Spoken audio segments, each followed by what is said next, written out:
తెలంగాణలో ఒకవైపు phone tapping వివాదం నడుస్తుండగా మరో ఆడియో కాల్ రికార్డింగ్ వివాదం తెరపైకొచ్చింది. మంత్రి పొన్నం ప్రభాకర్ మాట్లాడిన ఆడియో కాల్ను రికార్డ్ చేశారు అధికారులు.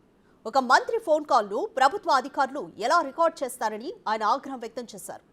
కమలాపురం ఎంఆర్ఓ మాధవి మంత్రి ఫోన్ కాల్ను రికార్డ్ చేసి ఎమ్మెల్యే పాడి కౌశిక్ రెడ్డికి పంపించినట్లుగా తెలుస్తోంది. దీంతో ఎంఆర్ఓ మాధవిపై మంత్రి పొన్నం ప్రభాకర్ సీఎస్కు ఫిర్యాదు చేశారు. తన కాల్ రికార్డ్ చేసిన ఎంఆర్ఓపై చర్యలు తీసుకోవాలని సీఎస్ శాంతికుమార్ని కోరారు మంత్రి పొన్నం ప్రభాకర్.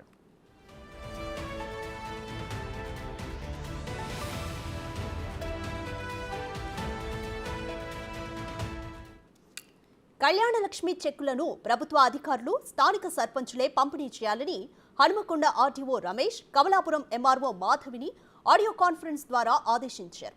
స్థానిక ఎమ్మెల్యే పాడి కౌశిక్ రెడ్డి చేతికి వెళ్లనియొద్దని వారికి సూచించారు. కళ్యాణలక్ష్మి చెక్కుల పంపిణీలో అధికారులదే పూర్తి స్వేచ్ఛ అని చెప్పారు.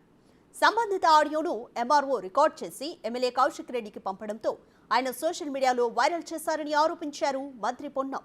కొద్ది రోజులుగా సంబంధిత ఆడియో సోషల్ మీడియాలో వైరల్ అవుతోంది.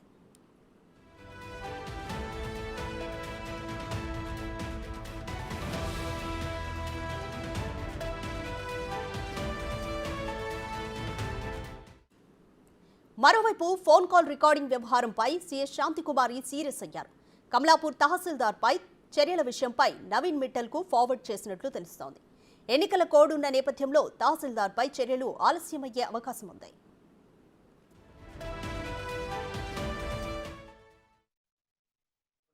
సార్ నమస్తే సార్.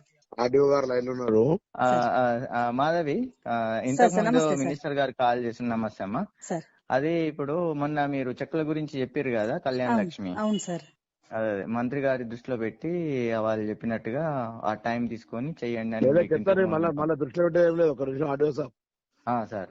మేము కూడా చెప్తున్నాం. ఎంఆర్ఓ గారు సార్ మొన్నటి దాకా హుజురాబాద్ ఎమ్మెల్యే ఈటెల రాజేందర్ ఉంటే ఎమ్మెల్సీ గవర్నమెంట్ ఉంది కదా అని ఎమ్మెల్సీ కౌశిక్ రెడ్డి ద్వారా పంచిపించారు మీరు. అవును సార్. అవును. ఇప్పుడు మేము మా ఊరికి ప్రోటోకాల్ లేదు. ఎమ్మెల్సీ కాదు, మా కంటెస్టెడ్ క్యాండిడేట్ ప్రణవ్ సార్. ఎమ్మెల్యేకి మా పార్టీ వాడు కాదు, మా అధికార పార్టీ కాదు సార్. మీకే స్వేచ్ఛ ఇస్తున్నాం, మీరే అధికారులు వంచండి. ఆయన చెయ్యికి ఒక్కటి పోయినా పోవద్దని చెప్తున్నాను. రెస్పెక్టబుల్ ఎంఆర్ఓ గారు, మీరు ఒక చెక్ కూడా ఆయన చేయకూడదు. మీరే స్వయంగా అవసరమైతే స్థానిక సర్పంచులు ఆలోచనలు తీసుకొని పోయి లోకల్ ఇచ్చేసుకోండి.